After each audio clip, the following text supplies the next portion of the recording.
Bismillahirrahmanirrahim. Assalamualaikum warahmatullahi wabarakatuh. Bismillah walhamdulillah. Wassalatu wassalamu ala rasulillah Sayyidina wa maulana Muhammad ibn Abdillah wa ala alihi wa ashabihi wa man tabi'ahu bi ihsanin ila yaumil qiyamah. Amma ba'da. Ila hadratin Nabiyil Mustafa Muhammadin sallallahu alaihi wasallam wa ala alihi wa ashabihi wa azwajihi wa dhurriyyatihi wa ahibatihi al-kiram wa jami' ummatihi minal muslimina wal muslimat wal mu'minina wal mu'minat ayyina man kana khususan wal ibadah kita Syekh Salim bin Abdullah bin Sahib al-Khadri al-Syafi'i Syekh al-Allamah Muhammad Nawawi al-Baghdadi al-Jawi al-Syafi'i. Syulillahi lahum al-Fatihah.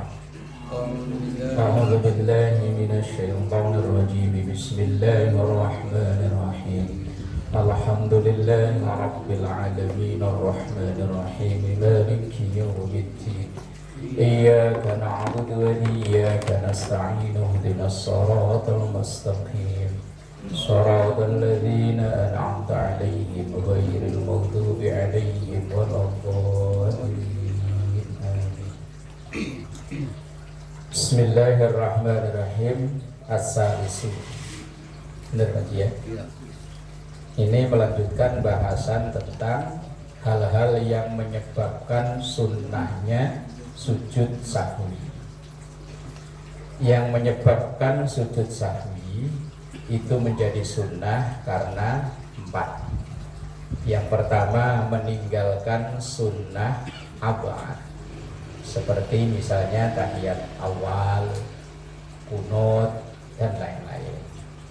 Kemudian yang kedua, yang menyebabkan sunnahnya sujud sahwi yaitu melakukan sesuatu yang batal bila disengaja dan tidak batal bila tidak sengaja atau karena lupa.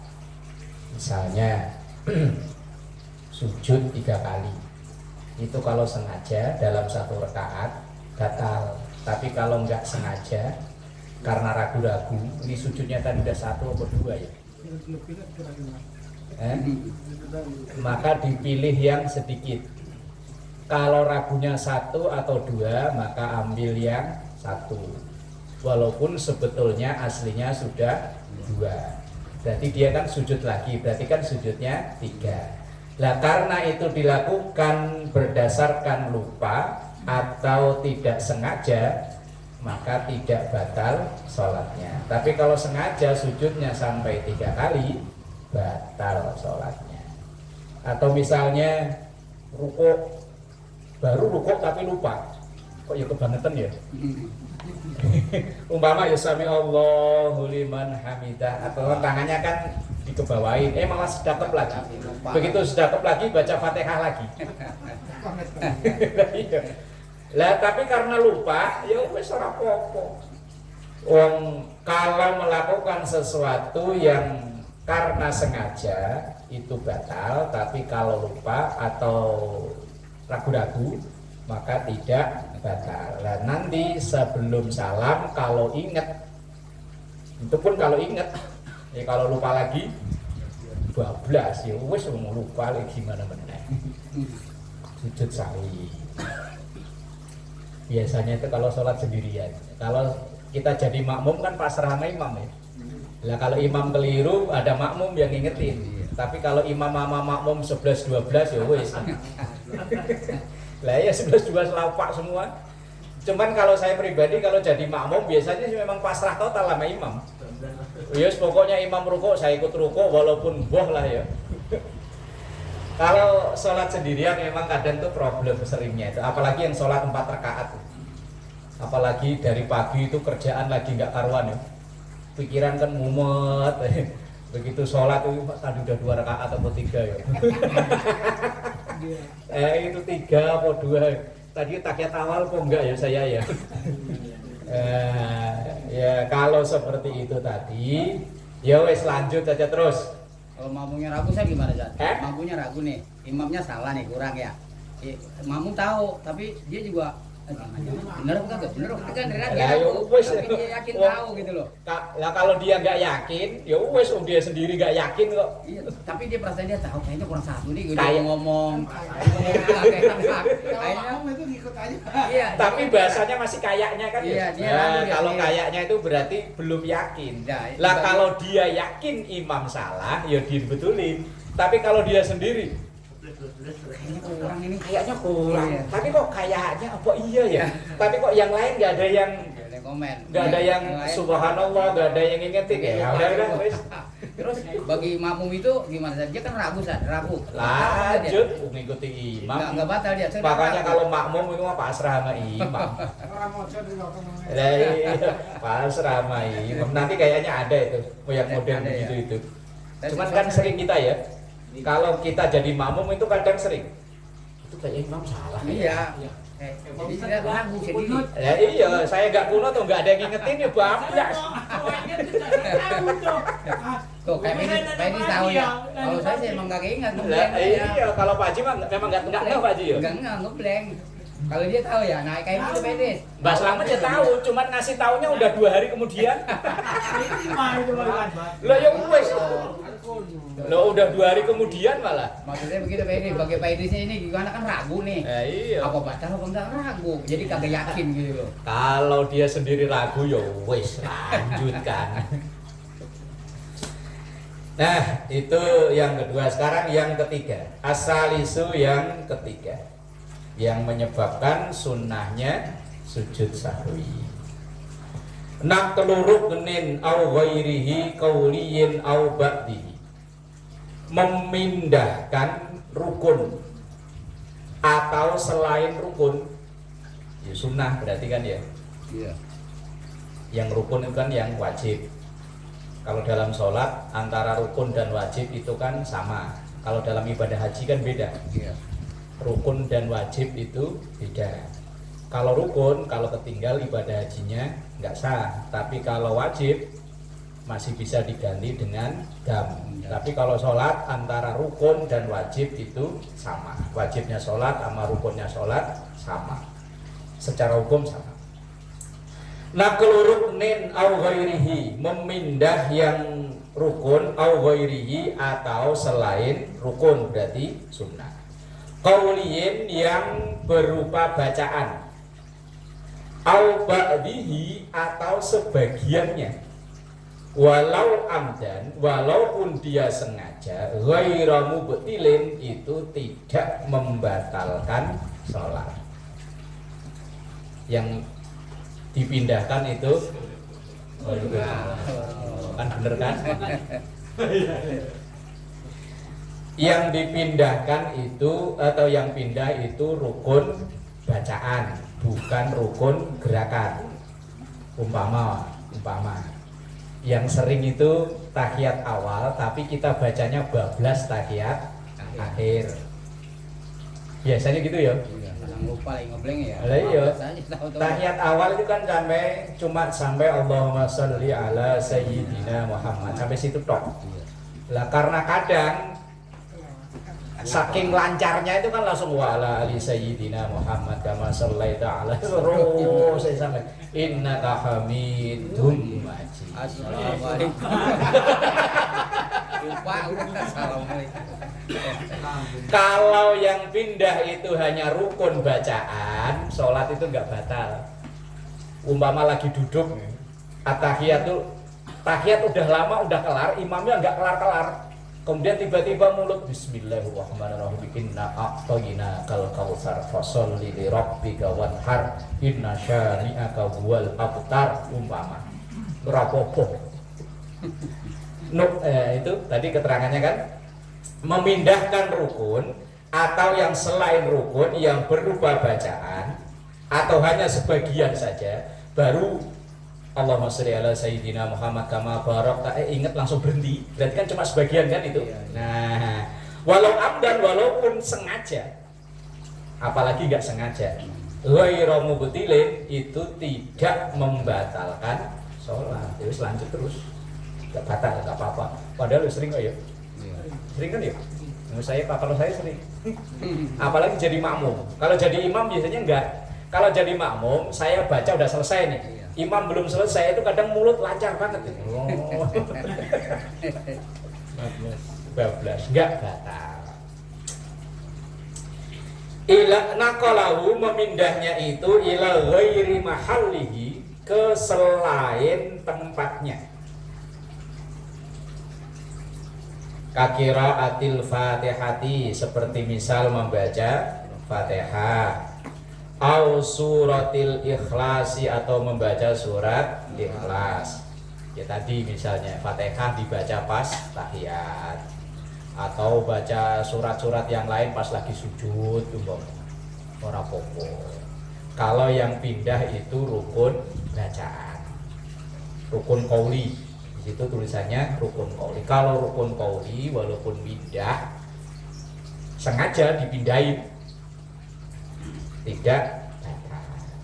Au ba'diha atau sebagian Fatihah atau sebagian fil qu'udi di dalam duduk biniyatiha dengan niat membaca itu tadi Fatihah atau surat itu tadi. Misalnya tadi tahiyat udah kelar kok imamnya belum kelar terus dia baca Qul huwallahu ahad Allah, atau misalnya baca Al-Baqarah sampai selesai juga mungkin lah ya kalau Qul huwa masih mungkin lah. Naam ya. Yustasna min dzalika tasbihatu. Lah, kalau tadi itu rukun dipindahin itu tadi, kalau kita sholat sendiri sunnahnya sujud sambil. Tapi kalau kita makmuman ya enggak usah. Wis melu imam. Pokoknya tanggung imam. Makanya jadi imam itu abot. Tanggung imam pokoknya. Keliru ya buat. Tapi kalau sholat sendiri, kalau tahiyat awalnya misalnya kebablasan atau pas lagi sujud baca surat-surat tertentu, ora apa-apa, enggak masalah. Tapi nanti sunnahnya, itu pun sunnah loh ya, enggak wajib. Sunnahnya sujud sahwi. Naam ya yustasnya dikecualikan min dzalika dari itu semua at-tasbihatu membaca macam-macam tasbih. Fala yasjudu maka tidak sujud linakriha karena memindahkan tasbih alal muqtamadi menurut pendapat yang sahih. Misalnya kalau membaca tasbih biar dibolak-balik diputer-puter enggak ngaruh apa-apa. Misalnya kalau rukuk itu kan bacaannya subhana rabbiyal azimi wa bihamdi. Lah kok bacanya kebalik? Subhana rabbiyal a'la, orang ngaruh apa-apa. Atau bacanya man subhanallah subhanallah subhanallah subhanallah, ora apa-apa. Enggak masalah. Atau misalnya ketika duduk di antara dua sujud, itu kan rabbighfirli warhamni wajburni warfa'ni warzuqni wahdini wa'afini wa'fu anni. Kemudian kita baca subhanallah alhamdulillah wala ilaha illallah wallahu akbar. Boleh batal enggak ngaruh enggak batal ya enggak sujud sahwi wis enggak ngaruh. Kalau itu bacaan tasbih dibaca di mana saja boleh. Tadi itu dikecualikan bacaan tasbih karena membaca tasbih itu tidak disunahkan sujud memindahkannya. Wa in qasadaha walaupun dia menyengaja itu. Jadi tadi itu misalnya dia duduk di antara dua sujud yang seharusnya baca rabbighfirli, kita bacanya kok subhanallah alhamdulillah. Orang ngaruh apa-apa. Wes lanjutkan. Makanya kalau misalnya kok di sekolah ada ulangan, coba sebutkan bacaan duduk di antara dua sujud, ditulis subhanallah alhamdulillah wala ilaha illallah wallahu, bener.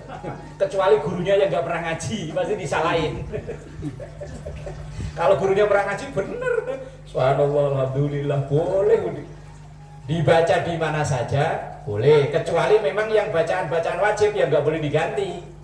Kayak ketika berdiri baca Fatihah itu kan nggak bisa diganti. terus membaca tahiyat akhir, membaca sholawat untuk keluarga Nabi, ya itu kan nggak bisa diganti. Kalau begitu tahiyat kok baca subhanallah alhamdulillah ya nggak sah. Kalau dia selesai baca tahiyat, udah sampai innaka hamidum majid Allahumma inni a'udzubika terus, udah selesai, imamnya belum, daripada bengong, boleh baca tasbih, boleh. Subhanallah, alhamdulillah, wala ilah, sampai dibaca 100 kok belum salam. Ini tidur imamnya. Imamnya ketiduran. Tapi apa ya pernah begitu ya? Kalau terawih sih makmum pernah saya. Jadi makmum tuan aja. Nah, Pagi terawih, orang imam udah bangun kita masih tahiyat aja. ngantuk. Iya, pulas. Begitu Ya, juga bisa-bisanya lo terawih sampai pulas. jadi makmum tuan aja. Lah kalau sholat subuh mungkin ya. Lah terawih bisa ini kan ngebut Pak. 23 rakaat karena ini ya capek, kenyang terus minum es mulu. Lah kan enak banget udah. Duduk sampai ngantuk. Iya, bangun emang berat ya kalau minum es. Tapi kadang dulu saya itu waktu tinggal di break tuh ada jamaah itu kalau tahiyat selalu ngantuk. Wong saya sering kadang sholat di belakangnya, kadang di sampingnya mungkin sampai begini-begini. Ntar kalau yang lain astagfirullahaladzim dia assalamualaikum, assalamualaikum. Dia memang apa kerjanya dagang keliling gitu. Nah, itu capek banget. Cuman memang rajin sih, badannya rajin deh.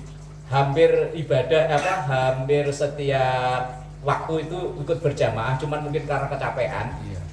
Kalau tahiyat itu hampir, tapi kalau salat diri sih saya berartiin enggak.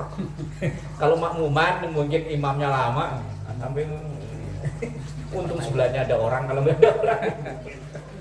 Saya sampai ngimpi, sampai ngiler. Kayak itu kalau khutbah Jumat ya. Lagi omong ngiler saya kaget, wah orang pada bangun. Li'anna jami'a sholati, karena sesungguhnya semua sholat dari awal takbir sampai salam qabilatun itu menerima laha tasbih, alias boleh baca tasbih di mana saja. Yang penting kalau pas berdiri Fatihahnya udah selesai, kalau pas tahiyat bacaan tahiyatnya selesai. Lah di sela-sela itu boleh baca tasbih. Atau umpama orang baru masuk Islam, yang dihafal baru Fatihah, selesai ghairil maghdubi alaihim waladdallin, baca qul belum hafal, yang lain belum hafal, baca tasbih boleh. Subhanallah, alhamdulillah, wala ilaha illallah, wallahu akbar, subhanallah, boleh. Loh, aslinya kalau semakin kita ngaji, ibadah itu longgar. Kalau yang nggak ngaji loh, pokoknya harus ini. Wah itu biasanya itu. Pokoknya kalau bacaan di antara duduk di antara sujud ya Rabbi firli, padahal enggak, baca tasbih boleh. Cuman kalau apa di kalangan awam yuk, kok begitu? Lah kalau udah ngaji mah tahu. Kalau bacanya Allah mau balik lana harus Lah boleh, Mas. Itu doa yang paling manjur ya itu. Habis doa langsung makan. Kalau doa yang lain ya kadang manjur, kadang enggak. Iya benar. Iya itu doa paling manjur itu Ya, pokoknya. ini dia kagak bisa, udah dibaca Allah balik lana, udah baca balik lana aja udah. Doa salat enggak apa-apa seperti itu. Yang depan dengerin, habis Robi apa mau balik lana api mau jangan kenal benar. Makan duluan lo. Nah, kalau tasbih boleh dibaca di bagian mana saja dalam sholat. Yang penting kalau ada rukun bacaan, yang rukunnya sudah dibaca. Bikhilafil qiraati, berbeda dengan bacaan Fatihah atau bacaan Ikhlas itu tadi. Kalau bacaan Fatihah, bacaan yang seharusnya berdiri kok dibaca ketika duduk, maka sunnahnya sujud sahwi. Tapi kalau tasbih dibaca di mana saja, nggak ada kesunahan untuk sujud sahwi. Fa innaha, karena sesungguhnya qiraah bacaan itu manhiyun anha fi ghairi mahalliha, termasuk yang terlarang kecuali di tempatnya.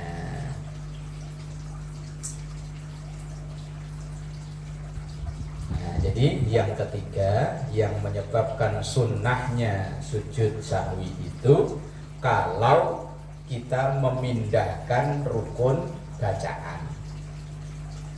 Yang rukun loh ya, atau yang sunnah, yang seharusnya tempatnya di berdiri kok dibaca di duduk atau di sujud.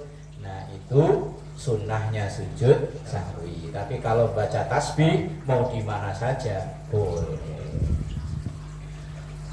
Wa khurija, dan dikecualikan bima dzukira naqlul fi'li, dikecualikan dari yang disebutkan tadi memindahkan rukun fi'li. Kalau rukun fi'li yang dipindahkan, sholatnya batal. Berarti kan nggak tertib kan ya? Habis lakum dinukum waliyati langsung sujud. Habis sujud baru ruko, habis ruko iktidal, diacak-acak sakar-karpe dhewe. Oh, ya batal. Kalau rukun fi'li qauli, rukun bacaan, kalau dipindah hanya terkena sunnah sujud sahwi. Tapi kalau rukun fi'li, rukun gerakan, kok dipindah bukan pada tempatnya, nggak dikerjakan, nggak urut, maka sholatnya tidak sah, kecuali makmum masbuk. Makmum masbuk itu yang merusak aturan sholatnya, makmum masbuk. Sholat maghrib 3 rakaat bisa tahiyat semua ya. Iya kan? Iya, sholat subuh 2 rakaat ya bisa tahiyat semua, kunut semua. Makmum masbuk itu memang merusak aturan. Baru takbir, kalau imamnya sujud langsung ikut sujud, imamnya tahiyat langsung ikut tahiyat. Padahal harus takbir itu harusnya baca Fatihah, rukuk dulu, itidal itu langsung sujud. Jadi yang merusak aturan sholat itu kan makmum masbuk. Tapi memang aturannya harus begitu, gimana? Masa kita kebut gitu ya? Begitu datang imamnya lagi tahiyat langsung Allahu Akbar, rukuk sujud, nah ya malah batal sholatnya. Nggak boleh. Memang biasanya begitu, Mas? Dulu ada. Oh dulu. Dulu pernah. Nggak jauh. Oh tetangga jauh, orang Subang ya?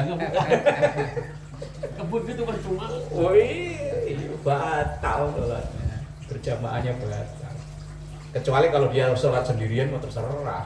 Nah kalau sholat makmum, masbuk, begitu dia takbir, setelah takbiratul ihram langsung menyesuaikan gerakan imam. Tapi kalau dia dapatnya itu pas makmum baru ruko, imamnya baru ruko, dia udah dapat 1 rakaat, berarti nanti nggak perlu nambah. Tapi kalau imamnya sudah iktidal, maka dia belum dapat 1 rakaat.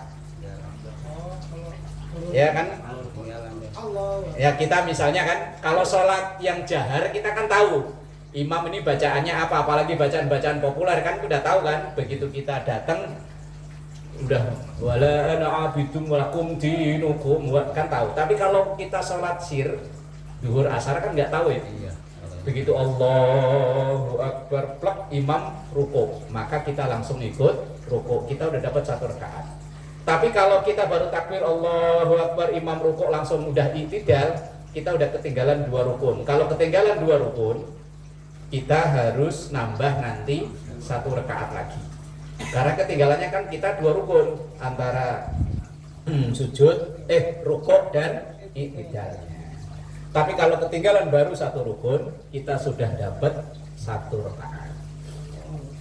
Yang jadi perdebatan itu kalau kita masbuk sholat Jumat. Pernah dengar nggak Pak? Belum. Tapi pernah apa ketinggalan? Masbuk kita ketinggalan, kita dapat cuma 1 rakaat, atau kita ketinggalan cuma dapat tahiyatnya. Kalau saya dulu malah waktu terjadi pondok kopi, malah nyampe tempat Jumatan udah bubar. Karena kita kan jalan kaki ya, kita kerja di perumahan begini nih, ngerjain sofa, suara mesin itu jauh aja, kita ngikutin suara mesin jalan kaki aja. Nggak ada sepeda, nggak ada motor lo. Ya nggak ada. Begitu dekat, itu kan antar perumahan kan dipagar kan ya, muter kayak di sini muter lewat sono depan. Begitu nyampe tempat pas. Belum nyampe tempat, misalnya mesinnya di lapangan situ, kita baru nyampe sini udah assalamualaikum. Pernah di pondok kopi pernah. Yang jadi problem itu kadang kalau ketinggalan 1 rakaat atau dapat tahiyat tok. Akhir gitu. Mas Eret pernah ngalamin yang gimana? Yang tahiyat terakhir lah. Tahiyat terakhir terus Ya Lagi. ya enggak. Ya, kan udah dapat tahiyat akhir kan? ya, Terus kita ngikutin malah tapi gantinya dua. dua, Iya. nah, sama kayak Jumat. Nah, kalau Pak Haji ini gimana? sholat Jumat kan? Ini sholat Jumat. Iya kan tadi ini kasusnya sholat Jumat. Kita masbuk itu yang ketinggalan itu. Iya. Nah, Mas RT dapatnya cuma tinggal tahiyat tok. Berarti kan langsung ngikutin tahiyat terus nambah dua karena Jumat 2 rakaat. Kalau yang lain pernah ngalami nggak? Kalau Iman mah belum pernah Jumatan ya, Man? Gini udah cowok-cowok udah kelar.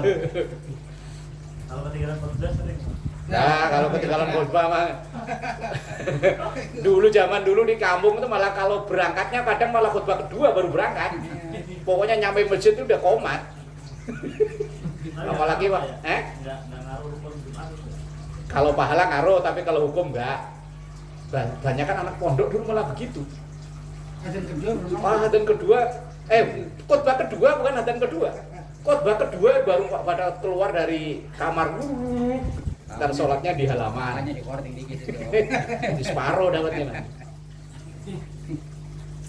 Dalam pendapat yang banyak diikuti para ulama, kalau kita ketinggalan masbuk, lanjutinya sholat zuhur. Jadi kayak tadi, nah,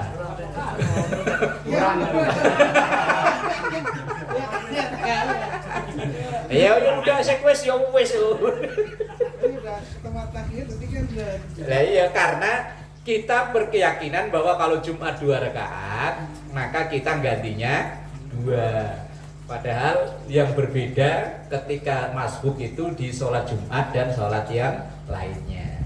Lah kalau kita masbuk di Jumat, maka melanjutkannya zuhur.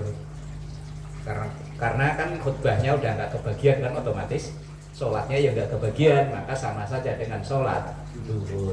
Bahkan di Jakarta itu ada beberapa masjid yang menerapkan i'adah. I'adah itu ngulang sholat. Jadi di dana 80 tuh kalender biasa gitu. Ada ya? Ada. Saya pertama kali ketemu itu dulu di Duren Sawit, depan rumah sakit Duren Sawit, Jalan Kolonel Sugiono, saya masih inget ya. Wong dulu saya pernah kerja di situ. Itu assalamualaikum langsung komat lagi sholat zuhur. Kalau sekarang yang saya ketemu itu di Pasar Waru. Mas Ade tahu Pasar Waru? Itu ada masjid namanya Taubatan Nasuha. Lah itu assalamualaikum komat lagi sholat zuhur. Di Mekah ketemu Pak. Ketemu ya? Iya di Mekah ketemu. Berarti tahiyat nih selesai nih tahiyat langsung komat. Sholat lagi. Sholat zuhur. Itu pada yang di sana pada yang kita nggak tahu nih. Ngomong ngedumel aja. Tapi bukan di Masjidil Haramnya kan? Enggak. Di yang tempat Masjid kampung, masjid kampung. Iya. Kita tur kemana gitu. Di Warakas itu juga ada namanya Masjid Baitur Rahman. Itu juga sama. Assalamualaikum sholat zuhur. Karena menerapkan ikhtiyat. Ikhtiyat itu hati-hati. Karena dalam sholat Jumat itu kan ada syarat-syarat ketat yang harus dipenuhi. Cuma kalau ngikuti teks kitab begini, Jumatan orang Jakarta nggak ada yang sah.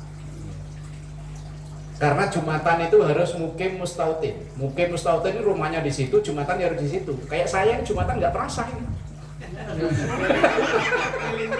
Sama saya juga di Bojaya tinggal dua sih nih. Iya. Lah kalau sekarang Pak Eman sekarang saman ya. Rumahnya sini Jumatannya di sini. Mang Iding itu sah Jumatannya. Kalau ngikutin nanti suatu saat kalau nyampe bab sholat Jumat, kalau ngikutin ini, itu Jumatan orang Jakarta, masyarakat perkotaan rata-rata nggak sah. Karena tadi itu mukim itu ya rumahnya di situ, mustautin Jumatannya yo di situ. Lah saya rumah sini Jumatannya entah kemana ya. Wong setahun itu ada 52 Jumat itu pindah-pindah mulu sih. Satu masjid ketemunya setahun sekali sih. Muter. Jauh, kalau jauh kan pahalanya gedean Pak Ustaz. Ya bukan masalah jauh nggak jauhnya ini. Sholat Jumat. Nah terus kemudian syaratnya harus dihadiri oleh 40 laki-laki dewasa. Lah kadang di perkantoran itu, saya pernah itu ada jadwal Jumat, Ya, ada namanya di Barunaraya Logistik daerah Permai sana, belakang kantor Polres daerah-daerah situ. Minimal harus 40 laki-laki dewasa. Lah itu kadang Jumat saya sambil khotbah itu ngitung orang, kadang cuman 30, kadang 25. Nah kalau ngikuti fikih itu kok ketat banget, wah Jumatan orang Jakarta rata-rata tidak sah. Terus satu wilayah nggak boleh ada 2 Jumatan. Nah, Ini ada masjid, ada masjid. Nah, iya, di Pahlawan Setia ini ada berapa masjid? Iya, sini ya. Terus sono. Terus yang Tambun sono ya. Terus yang sono lagi Pak Saifullah sahabat ya kan. Banyak masjid Pahlawan Setia, apalagi di Jakarta hampir tiap gang ada masjid. Nah, makanya kalau ngikutin, nah makanya kan hukum fikih itu koma. Saat itu iya, cuman sekarang kayak kasus lagi. Ini nanti lebaran kan hari Jumat ya. Nah, ini nanti loh rencana. Lah itu kalau memang dalam keadaan tertentu orang yang sudah melaksanakan sholat hari raya boleh nggak Jumatan? Hari raya. Tapi apakah itu bisa diterapkan di sini? Nggak bisa. Kalau dalam kondisi tertentu, misalnya dari rumah ke masjid itu jauh. Kalau zaman dulu kan ya nggak seperti sekarang, kendaraan banyak. Ketika dia paginya udah sholat id, kemudian dia pulang lagi, itu nggak ada kewajiban untuk sholat Jumat. Tapi kalau diterapkan di kita sekarang, nggak bisa, mau masjid deket-deket, iya ada motor lagi. Sejauh-jauhnya kita Jumatan, dulu lah ya umpama, yang awal-awal tinggal di sini, Al-Muhajirin udah ada ya? Umpama Al-Muhajirin dulu belum DPK Jumatan, ada yang di sono, yang Pak siapa? Haji Mastur ya? Haji Mastur. Kalau enggak situ, nggak bisa diterima alasan itu. Walaupun kalau seandainya ada dalam keadaan tertentu yang pagi udah sholat hari raya, boleh tidak Jumatan. Walaupun hari raya itu sunnah, Jumatan itu wajib, tapi dalam kondisi tertentu boleh. Nah kalau diterapkan di sini ya nggak bisa hukum itu. Makanya hukum fikih itu koma. Langsung jangan-jangan ntar, wah nggak Jumatan, nggak usah kan tadi udah sholat id. Wah bukan tempatnya kalau di sini. Kalau di lain tempat oke, mungkin bisa, tapi kalau di sini nggak bisa. Di masyarakat perkotaan ya, kalau mungkin saudara kita yang di minoritas muslim, muslim minoritas lah ya, yang nyari masjid itu jauh, kayak mungkin di Bali ya. Terus di mana lagi?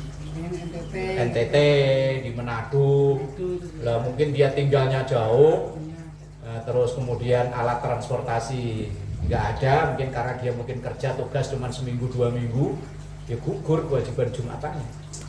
Bahkan saya pernah mendengar ceramahnya, siapa lupa, orang yang dalam bukan di mukim, misalnya nih kayak Mas RT ada urusan bisnis di Surabaya seminggu. Nah, karena di Surabaya ini bukan mukim, rumahnya di situ, maka gugur kewajiban Jumatannya. Tapi itu walaupun pendapat itu banyak ditentang. Selama masih bisa melaksanakan sholat Jumat, ya sholat Jumat. Tapi kalau nggak bisa, ya namanya nggak bisa. Tapi ya itu namanya fikih itu koma. Itu kan kalau udah ngerjain sholat id ya misalnya ya, kita malas nih mau bayang Jumat nih, ganti aja mau johor. Nah, alasannya nggak diterima masalahnya itu. Nggak bisa. Nggak bisa. Ini Pak, kalau lihat tadi Pak yang sholat Jumat ini, kita ketinggalan serakaat nah. Sama. Lanjutinya duhur. Berarti mau akhir mau ketinggalan satu Enggak rakaat. sama. Sama ya. Gantinya duhur. Kalau alasannya malas nggak bisa diterima Pak. Ini alasan yang darurat, rumahnya nggak bisa dijangkau. Kalau sehari sampai 2 kali balik, dia nggak bisa. Lah kalaupun dia seandainya nggak pulang, udah nongkrongin aja lah sampai Jumatan lagi. Itu kasus misalnya di tadi dulu yang tinggal di Bali, di NTT, atau yang minoritas Muslim, kemudian iya kalau bolak-balik itu nggak bisa. Nah itu baru kalau alasannya, wah Simpulannya nggak boleh tadi ya? Nggak boleh simpulannya kalau kita biar malas tadi udah sholat. nggak bisa. Sholat johor aja di rumah. malas agak masjid lagi panas gitu ya. Iya, pokoknya Apalagi ntar masa- misalnya habis sholat Id langsung motong Sampai- kurban gitu ya. Iya. Wah, tanggung nggak usah Jumatan lah. Wah. Alasan masa bahaya kalau diterapkan. masih larang mulu ini Menjora juga. Bisa. ya bukan tempatnya. Oh, nggak boleh ya. Bukan tempatnya. Yang alasan itu kan karena darurat tadi loh. Sangat merepotkan kalau dia sampai bolak-balik dari rumah ke masjid. Itu yang jadi Kalau alasan. malas nggak bisa. Nggak bisa.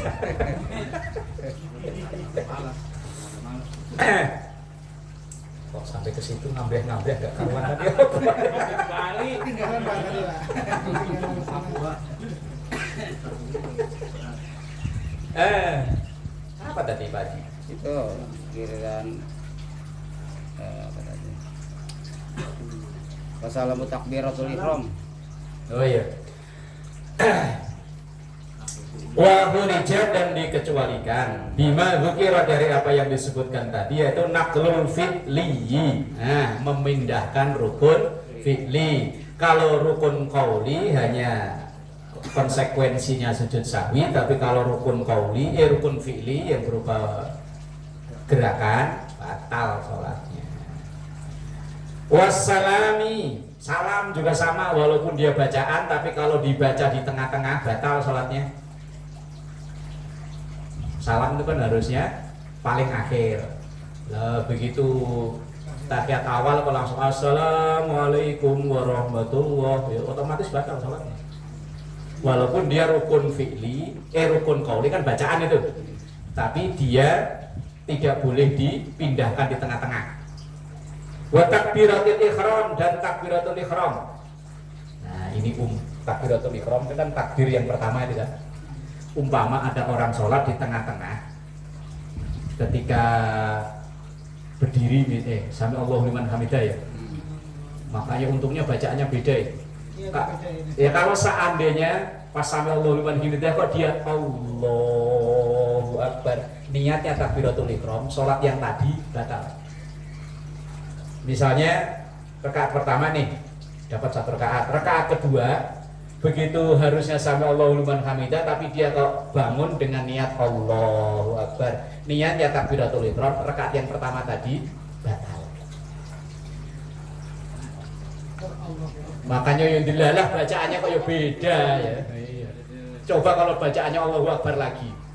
Cuman kan alasannya itu enggak seperti itu kan. Kenapa sami Allahu liman hamidah itu beda? Walaupun ini tidak ada kesepakatan ulama tentang awal perubahan bacaan itu. Kalau saya pernah baca, lupa dari sumbernya, dari kitab apa lupa saya. Itu dulu sholat itu semuanya perpindahan gerakan Allahu Akbar, semuanya. Nah, berawal dari kalau enggak karena penulis kitab itu ragu yang jadi sebab itu Abu Bakar atau Ali, antara dua orang itu. Ketika Abu Bakar atau Ali itu mau, misalnya masjidnya di sini nih, mau jalan ke masjid, di depannya itu ada orang yang sudah sepuh. Dia mau ngeduluin, nggak sopan. Orang sepuh kan jalannya udah pelan, ya mungkin bawa tongkat kali ya, pelotek, nungguin aja dari belakang. Orang gendong aja. Begitu nyampe ke masjid, depan masjid itu aki-aki yang diikuti tadi malah nggak belok ke masjid, ternyata lurus.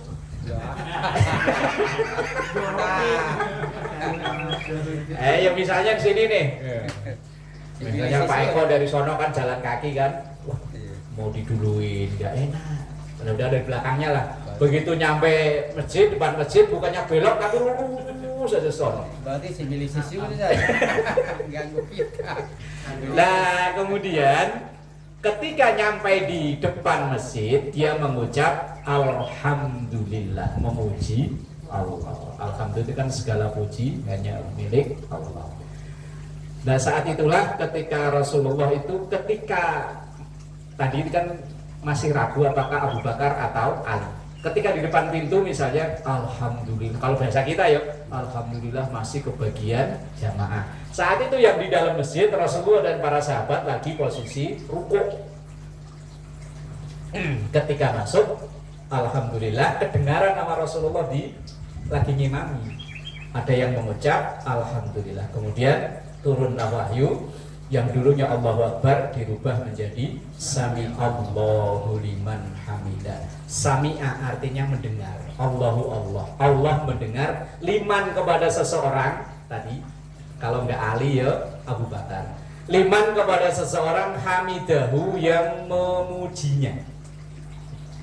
Allah mendengar orang yang memuji Allah dengan mengucap alhamdulillah masih kebagian jamaah. Kemudian seterusnya sampai sekarang yang dari rukuk ke i'tidal yang dulunya Allahu Akbar berubah menjadi Sami Allahu liman hamidah. Itu awalnya begitu. Nah kalau dia ini saat dibaca Allah Akbar juga. Yo enggak batal sholatnya. Sahwi enggak? Enggak. Kali bacanya lain. Kali bacanya lain enggak sengaja gitu Allah Akbar. Enggak batal. Tadi yang semisal tasbih tadi loh, dibaca di mana aja enggak ngaruh apa-apa. Kecuali rukun-rukun yang rukun fi'li, yang qauli bacaan tapi rukun. Enggak. Kadang saya juga ijal. Sami Allahu liman hamidah ketukar Allahu Akbar. Udah ke bawah. Cuman kadang kalau orang refleks itu kadang makmum ya enggak ngeh. Nah itu kan ada yang istilahnya wakil imam deh ya. Wakil imam. Wakil imam padahal sembahyang cuma satu baris. Tapi dia kenceng banget. Rabbana walakal hamd. Imamnya kan Allah Akbar, ya Rabbana walakal hamd. Itu bagaimana sih kira-kira hukumnya? Lah ya sebetulnya sih enggak ngaruh apa-apa sih. Iya. Cuman kan sebetulnya itu mukabbirus shaut namanya. Mukabbirus shaut itu kalau di bahasa kita ya backing vokal lah ya. Iya. Backing vokal itu ada kalau memang jamaahnya itu dikhawatirkan tidak dengar bacaan imam. Lah iya ini sebaris. Sebaris. Lah di Madinah, di Makkah semua ada kan. Imamnya kan bacanya pelan kan, Allahu Akbar. Cuman nanti backing vokalnya Allahu Akbar. Nah, itu karena dikhawatirkan makmumnya nggak dengar. Atau alasan kedua, dikhawatirkan makmum mendahului imam. Makanya imam gerak sempurna dulu, itu backing vokal baru bersuara. Misalkan Sami Allahu liman hamidah, itu berarti imam udah berdiri. Lah baru backing vokal berdiri Sami Allahu liman hamidah. Kalau itu nggak masalah ya. Yang jadi masalah satu baris musola lagi gitu kan. Apalagi makmumnya cuma 3 orang lagi. Kadang saya lagi baca Rabbana lakal hamdu, yo kencang banget. Lah lupa saya badan saya keram. Oh, lakal hamdu. Dia lagi sambil Rabbana lakal hamdu. Lah lupa apa tadi ya? Memang termasuk sesuatu yang makruh. Gitu. Sesuatu yang makruh itu apabila mengganggu antar jamaah yang lain. Makanya sebelum jamaah kan jangan sampai bau badan, bau mulut, itu kan ganggu yang lain. Pakai pakaian yang nyolok, pakai kopi kapal api, berdiri paling depan lagi.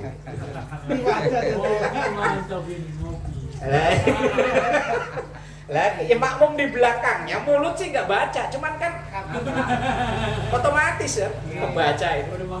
Berarti alasannya itu seperti itu lah. Kalau ada yang suruh di belakang Ada lagi. lagi sholat tujuannya baru Ronaldo kan baca dulu. Nah, iya, Ada lagi ya? batal sih nggak batal enggak, cuma dihukumi makruh. Ada lagi yang ekstrim lagi, para pencari Tuhan. Oh, Apa? Para pencari Tuhan. pokoknya melakukan hal-hal yang mengganggu makmum yang lain, jamaah yang lain itu dihukumi makruh. Kayak kita baca terlalu kencang. At-tahiyyatu wabarakatuh sholawatu thayyibatulillah. Yang kanan kiri sampai Iya. Hilang nggak kalau bacaan kalau dia. Jangan lupa. Iya. terus kalau di Bulughul Maram itu saya ada kitab Syarah Bulughul Maram. Rasulullah itu dihadiahi pakaian bergaris saja nggak mau. Beliau itu kan dihadiahi burdah. Burdah itu gamis sih, kayak gamis. Cuman yang lengan pendek nanggung gitu. Kalau di Arab kan ada ya yang segini, terus ininya segini. Nah itu ada garis-garisnya, motifnya kayak bajunya Eman gitu kali ya. Itu beliau terima, cuma beliau nggak mau pakai ketika sholat. Ya, kalau kita wes sembuh, ya gambar, ya gembang, ya boh. Ada yang itu udah pakai aja udah. Apalagi zaman dulu Pak Haji. Kaos itu zaman dulu kan sablonannya gambar artis sih. Ini Cardella dulu ya. Iya. Kayak kan dulu kan Tersanjung. tersanjung. Kalau sekarang kata-kata kata kan. Nah, iya, kalau zaman-zaman saya SMA itu kata-kata ada gaduh Jogja sama dadung Bali. Wih, itu sambil Allahu Akbar otomatis baca. Nah, makruh. Kalau enggak sarung tapi di belakang merek, apalagi BHS, wah ketahuan mahal. Kalau nemuin orang-orang gitu suruh di belakang aja ya. Ini bacanya banyak belakang, ntar gua baca. Saya pernah mampir di satu masjid daerah Ujung Harapan Kunti. Itu masjid ada tulisannya, Bang. Mohon tidak memakai baju bergambar belakang dan kaos atribut partai. Itu ada tulisannya di depan pintu masjid. Saya pikir bagus juga. Karena masjid itu tempat orang istirahat pada ngadem-ngadem itu. Kayak daerah nggak jauh dari At-Taqwa itu kayak Ujung Harapan. Nah, memang di situ sih disediain rompi, Pak. Rompi, terus kalau sholat biar nggak itu pada pakai rompi. Nah, pakai rompi disediain kayak lemari, ya, kayak di Al-Muhajirin gitulah. Kalau Al-Muhajirin kan mukena, kalau itu rompi. Yang mungkin yang ruang sholat perempuan mungkin ya mukena kan. Itu rompi. Biar yang tadi itu, terus yang sering pernah saya negur orang itu, kalau kita pakai kaos ketat, nah celengan semarnya itu kelihatan. Ketika rukuk atau sujud itu bisa batal sholatnya, karena itu termasuk aurat. Kalau perempuan biasanya yang sering saya ingetin itu ketika sujud itu telapak kaki terbuka, itu sering. Ketika dia berdiri memang mukena itu tutup, tapi ketika dia sujud itu telapak kaki itu sering terbuka, kecuali ketarik. Nah kalau kalau perempuan biasanya itu kendalanya di situ, yang sering terjadi problemnya. Tapi kalau dia sadar kok itu kebuka langsung dia nutup, maka tidak apa-apa, boleh. Atau misalnya yang di belakangnya nutup begini boleh, tapi ya jangan ditarik ledak malah Nah itu yang problem-problem yang sering terjadi itu di cuman masjid-masjid besar itu kadang nyediain rompi. Itu yaitu menghindari orang mampir, yang anak-anak muda kadang kaosnya agak ketat. Nah, kalau sujud atau rukuk itu kelihatan tunggir berutu kalau orang Jawa ya. Berutunya kelihatan ya teh. Batal sholatnya, bahaya ya. Depan kita dia muskat. Udah hitam.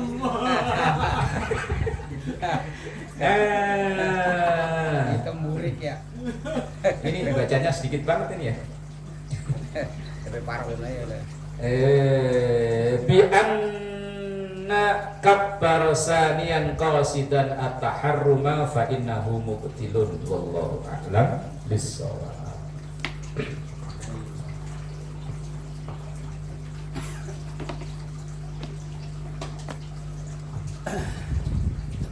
Di tengah-tengah ya. Apa sih? Ngulang dari wa khurija bima Dari situ mimma. dari Uri ya. Ya. Kadang saya sendiri lupa.